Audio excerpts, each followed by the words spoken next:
The philosophers world channel में आपका स्वागत है। जो किताब हम पढ़ रहे हैं उसका नाम है ज्ञात से मुक्ति, 15वां अंश, अनुभूति, तृप्ति, द्वैत, ध्यान। हम सभी किसी न किसी तरह की अनुभूति का स्वाद पाना चाहते हैं। गोह्य या रहस्यात्मक अनुभूति, आध्यात्मिक अनुभूति, काम वासना की अनुभूति, या बहुत रुपया पैसा, धन दौलत, पद प्रतिष्ठा, शक्ति और प्रभुत्व जमाने की अनुभूति। जैसे जैसे हम बड़े होते हैं, शारीरिक भूख की मांगों से हमें छुटकारा मिलने लगता है, लेकिन तब हम अधिक विस्तृत, गहरी और महत्वपूर्ण अनुभूति की खोज करने लगते हैं। इस अनुभूति को पाने के लिए हम विभिन्न साधनों और उपायों का सहारा लेते हैं। कुछ लोग अपनी चेतना के भीतर एक फैलाव का अनुभव करने के लिए विभिन्न उपायों का प्रयोग करते हैं, लेकिन यह मात्र एक चालबाजी है। प्राचीन समय में लोग एक विशेष पेड़ की पत्तियों को चबा लिया करते थे और अब लोग रासायनिक द्रव्यों का सेवन करने लगे हैं। इस तरह दीर्घ काल से लोग इन युक्तियों का सहारा लेते आए हैं और इन सब से होता केवल इतना है कि अस्थायी रूप से मस्तिष्क की कोशिकाओं के भीतर एक परिवर्तन आ जाता है, जिसके फलस्वरूप आपकी संवेदनशीलता और दृष्टि शक्ति कुछ क्षणों के लिए बढ़ जाती है और इससे आपको एक अद्भुत और अपूर्व सत्य के दर्शन का आभास होता है। लेकिन यह अधिक से अधिक अनुभूतियों की चाह और खोज मनुष्य की आंतरिक दरिद्रता की ही परिचायक है। हम सोचते हैं इन अनुभूतियों के द्वारा हम स्वयं से पलायन कर सकते हैं, लेकिन ये अनुभूतियां हम जो हैं उसी से प्रभावित और संस्कारित हैं। अगर मन क्षुद्र, ईर्ष्यालु और चिंताग्रस्त हो तो भले ही यह आधुनिकतम मादक द्रव्यों का सेवन ही क्यों न करे, लेकिन यह केवल अपनी ही तुच्छ कृतियों का दर्शन करेगा, अपनी ही कल्पनाओं और प्रक्षेपणों को देखेगा जो इसकी संस्कारबद्ध पृष्ठभूमि की उपज है। हमें प्रायः ऐसी अनुभूति की तलाश रहती है जो परम तृप्तिदायी और चिरस्थायी हो, जो विचारों की भीड़ भाड़ में खो जाने वाली न हो। तो ऐसी अनुभूति की तलाश के पीछे तृप्ति की ही चाह है और यह तृप्ति की मांग ही हमारी अनुभूति की रूपरेखा तय करती है। इसलिए न केवल हमें तृप्ति के पूरे स्वरूप और ढांचे को समझना है, बल्कि हर अनुभूति में जो चीज अनुभव की जाती है उसकी भी हमें जांच पड़ताल करनी है। हमारे लिए एक गहरी तृप्ति का अर्थ है एक महान सुख। इस तरह अनुभूति जितनी स्थायी, गहरी और भव्य होती है, उतनी ही यह सुखद होती है। अतः सुख ही इस अनुभूति के रंग रूप का निर्धारण करता है जिसकी हम तलाश कर रहे हैं, और सुख ही वह पैमाना है जिससे हम हर अनुभूति को मापते हैं। और जो कुछ भी मापा जा सकता है वह विचार के जगत का ही एक हिस्सा है और इसलिए वह भ्रम उत्पन्न करने वाला है। तो आपको अद्भुत और अपूर्व अनुभूतियां हो सकती हैं, लेकिन वस्तुतः आप केवल भ्रम और धोखे के शिकार हो रहे हैं। आपको जिन चीजों का दर्शन होगा वह निश्चित रूप से आपके संस्कारबद्ध मन का ही एक खेल होगा। बहुत से लोगों को कृष्ण का, क्राइस्ट का, बुद्ध का या जिसमें उनकी आस्था है उसका दर्शन हो जाता है, और आप जितने ही बड़े आस्तिक और उपासक हैं, अर्थात आपकी आस्था और निष्ठा जितनी ही अधिक है, उतना ही यह दर्शन आपको सही और सच मालूम पड़ेगा। लेकिन यह सब वस्तुतः आपकी इच्छाओं और कल्पनाओं का ही प्रक्षेपण होगा। अतः अगर आप किसी मौलिक चीज की खोज कर रहे हैं, जैसे सत्य क्या है, और अगर आपने सुख को ही अपना मानदंड बना रखा है, तो इसका अर्थ है कि सत्य की अनुभूति कैसी होगी यह पहले ही आपने प्रक्षेपित और कल्पित कर ली है। इसलिए आपकी खोज की सारी सार्थकता यही समाप्त हो जाती है। अनुभूति से हमारा तात्पर्य क्या है? किसी भी अनुभूति में क्या कोई भी चीज नई या मौलिक होती है? मनुष्य का अनुभव स्मृतियों का भंडार है और इसी अनुभव से मनुष्य हर चुनौती का सामना करता है और उसका उत्तर देता है। इसलिए यह उत्तर मनुष्य की पृष्ठभूमि की उपज है। आप अपने अनुभवों के विश्लेषण और व्याख्या में जितने ही कुशल और माहिर हैं, उतनी ही तत्परता से आपका अनुभव उत्तर देता है। तो आपको न केवल दूसरे के अनुभव पर बल्कि अपने अनुभव पर भी प्रश्न और शंका खड़ी करनी है। अब हम पुनः अनुभूति के प्रश्न को लें। हर अनुभूति किसी पुराने अनुभव की ही पुनरावृत्ति है, अर्थात हर अनुभूति इससे पहले भी अनुभव की जा चुकी है, अन्यथा आप इसे पहचान ही नहीं पाएंगे। आप अपने संस्कारों के अनुसार किसी अनुभूति को अच्छी, बुरी, धार्मिक, अधार्मिक इत्यादि के रूप में पहचानते हैं।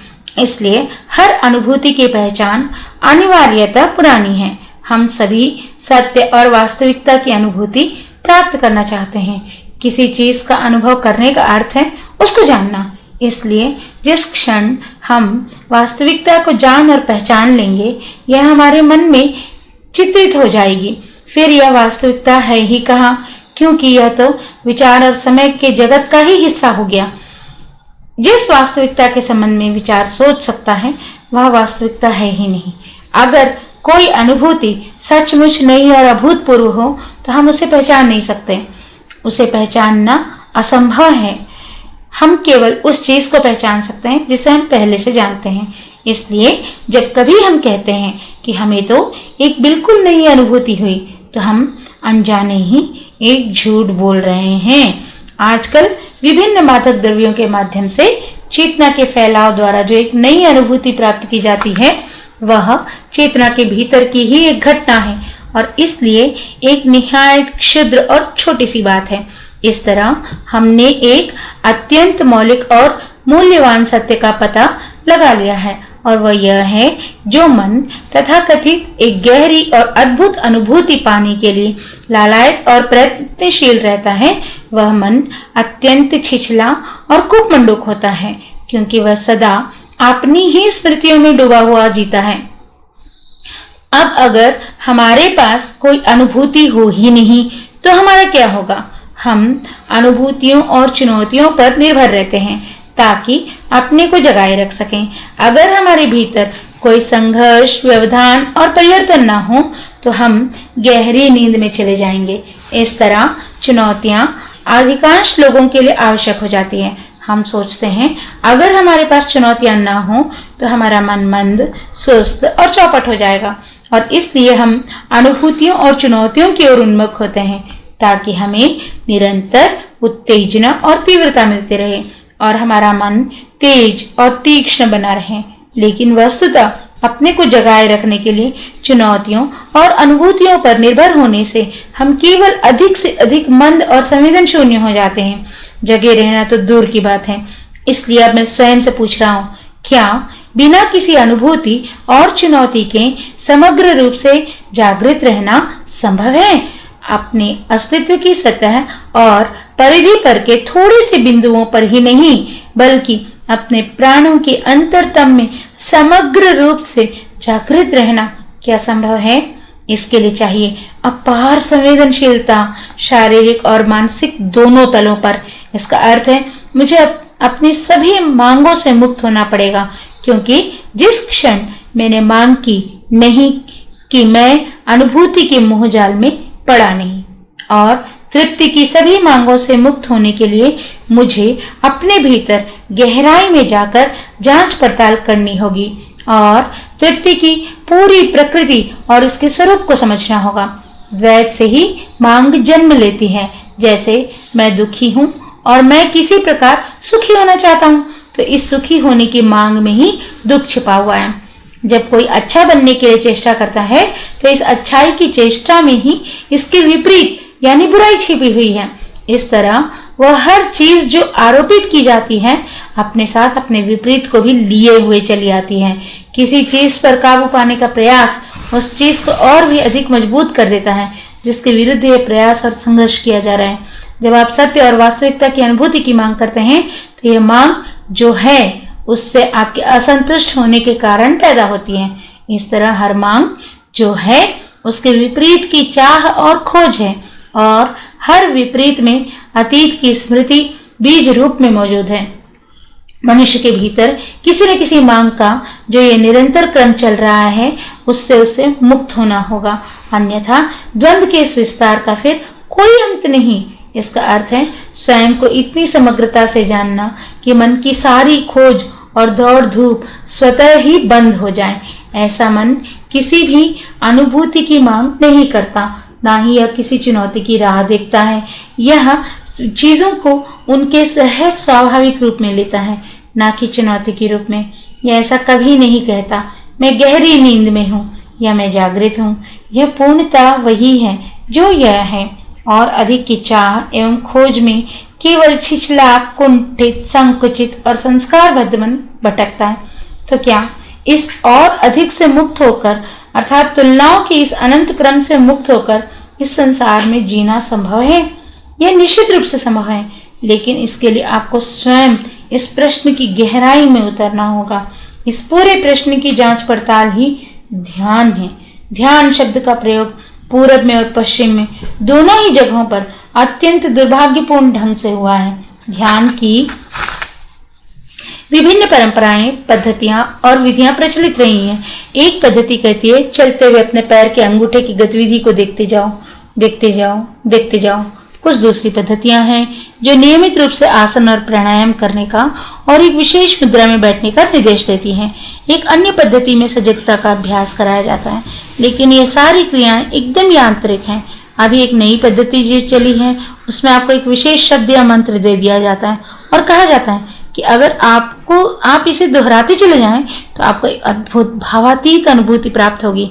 यह बिल्कुल बकवास है। यह आत्म सम्मोहन का ही एक ढंग है। अनिश्चित काल तक ओम या ओमेन या कोका कोला शब्द को दोहराते रहने से आपको कुछ न कुछ अनुभूति अवश्य मिलेगी, क्योंकि किसी शब्द को बार बार दोहराने से मन स्वभावतः शांत हो जाता है। यह एक मामूली सी चीज है जो भारत में हजारों वर्षों से प्रचलित है। जप योग या मंत्र योग के नाम से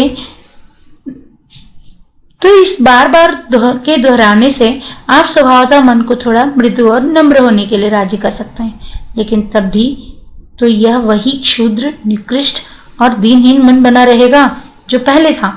भक्ति और पूजा का मनोविज्ञान अगर आपको जानना है तो आप कहीं से एक छड़ी या कोई वस्तु लाकर अपने घर में उस एक ऊंचे स्थान पर सजा कर रख दीजिए और हर दिन उस पर फूल चढ़ाइए, धूप अगरबत्ती दिखाइए।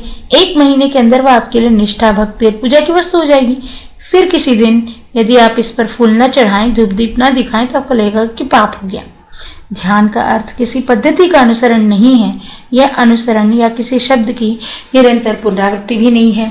ध्यान एकाग्रता नहीं है। ध्यान को एकाग्रता से जोड़ने का काम ध्यान सिखाने वाले कुछ होशियार और चालाक गुरुओं ने किया है। वे अपने शिष्यों को एक तरकीब बताते हैं कि मन को एक विशेष विचार पर केंद्रित करो तथा इसके अतिरिक्त और सब विचारों को मन से बाहर निकाल दो। यह एक निहायत भद्दी और मूर्खतापूर्ण बात है जिसे एक स्कूल का लड़का भी बाध्य होने पर कर सकता है, और इसका खतरा यह है कि आपके भीतर एक भयानक युद्ध और संघर्ष प्रारंभ हो जाता है। एक ओर तो यह संकल्प और धारणा कि मुझे अपने मन को किसी न किसी तरह अवश्य एकाग्र करना चाहिए, और दूसरी ओर आपका मन जो अपने स्वभाव के अनुसार बार बार भटक कर बाहर चला जाता है। वस्तुतः सही ढंग केवल इतना है कि मन भटक कर जिन जिन चीजों की हो जाता है, जो जो यह करता है, उसे आप केवल देखते रहिए, सजग और सचेत होकर। मन जब बार बार भटक कर कहीं और चला जाता है तो इसका सीधा अर्थ है आपकी रुचि और दिलचस्पी किसी और चीज में है। ध्यान एक ऐसे मन की मांग करता है जो आश्चर्यजनक रूप से सतर्क हो। जीवन की समग्रता की समझ ही ध्यान है, जिसमें हर प्रकार के विभाजन और विखंडन समाप्त हो गए हैं। विचार का नियंत्रण ध्यान नहीं है, इसलिए कि जब विचार का नियंत्रण किया जाता है तो यह मन में संघर्ष और द्वंद्व उत्पन्न करता है। लेकिन जब आप विचार की उत्पत्ति और इसके ढांचे को समझते हैं, इसकी छानबीन हम पहले ही कर चुके हैं, तो विचार का हस्तक्षेप बंद हो जाता है। विचार की प्रक्रिया के पूरे ढांचे को समझ मात्र अपने आप में अनुशासन है, और यही ध्यान है। ध्यान का अर्थ है अपने अंदर उठने वाले एक एक विचार और भाव के प्रति सजग रहना। यह नहीं कहना कि यह विचार अच्छा है, यह विचार गलत है, इन्हें केवल देखते रहना और इनके साथ साथ चलते रहना। इस निरीक्षण में ही आप विचार और भाव की पूरी गतिविधि को समझने लगते हैं, और इस सजगता से मौन का जन्म होता है। विचार द्वारा जबरन पैदा किया गया मौन तो एक शव की जड़ता के समान है। विचार जब अपने स्वरूप और अपनी उत्पत्ति को समझ लेता है, जब विचार यह देख लेता है कि चाहे यह कितनी ही ऊंची उड़ाने या छलांग लेना चाहे, अपनी जंजीरों में जकड़ा है, अपने ही कारागृह में कैद है, अर्थात ये अपना बंधन स्वयं है। एवं जब विचार यह भी समझ लेता है यह स्वभाव से ही पुराना है और इसके रहते किसी नए का अभ्युदय और आगमन नहीं हो सकता, तो इसके पश्चात जिस मौन का जन्म होता है वही ध्यान है। इस ध्यान में ध्यानी का अस्तित्व नहीं होता। मन ने अपने को जब अब अतीत से रिक्त कर लिया है।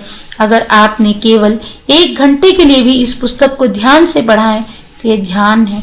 लेकिन अगर आपने इस पुस्तक के केवल कुछ शब्दों को चुन लिया है, कुछ विचारों को इकट्ठा कर लिया है, यदि बाद में उन पर सोचने विचारने के लिए, तो यह ध्यान नहीं है।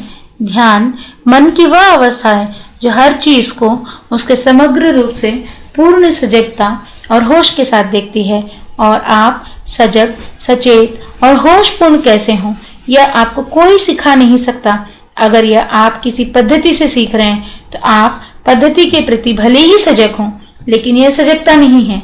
ध्यान जीवन की महानतम कलाओं में से एक है, बल्कि शायद यह महानतम कला है। यह कला दूसरे से नहीं सीखी जा सकती, यही इसका सौंदर्य है। ध्यान की कोई तकनीक और तरकीब नहीं होती, इसका कोई अधिकारी और गुरु नहीं होता। जब आप स्वयं का निरीक्षण करते हुए अपने बारे में सीखते हैं, किस तरह की बातचीत और गपशप करते हैं, किस तरह चलते और खाना खाते हैं, आपका ईर्ष्या करना, नफरत करना आदि, जब आप अपने भीतर और बाहर की इन सब चीजों के प्रति सजग और सचेत होते हैं बिना किसी चुनाव के, तो यह ध्यान का ही एक अंग है। इसलिए यह ध्यान हर जगह और हर समय हो सकता है। जब आप किसी बस में बैठे हों, या जब आप धूप और छाया से भरे किसी जंगल में टहल रहे हों, या जब आप पक्षियों के कलरव को सुन रहे हों, या जब आप अपनी पत्नी या अपने बच्चे के चेहरे को देख रहे हों। जिस ध्यान की समझ में ही प्रेम का पौधा उगता है। इस प्रेम का संबंध न किसी आदत और अनुकरण से है और न किसी पद्धति और प्रणाली से। प्रेम विचार की पैदाइश नहीं है। प्रेम का पदार्पण तभी हो सकता है जब पूर्ण मौन हो, ऐसा मौन जिसमें ध्यानी पूर्णतः अनुपस्थित है।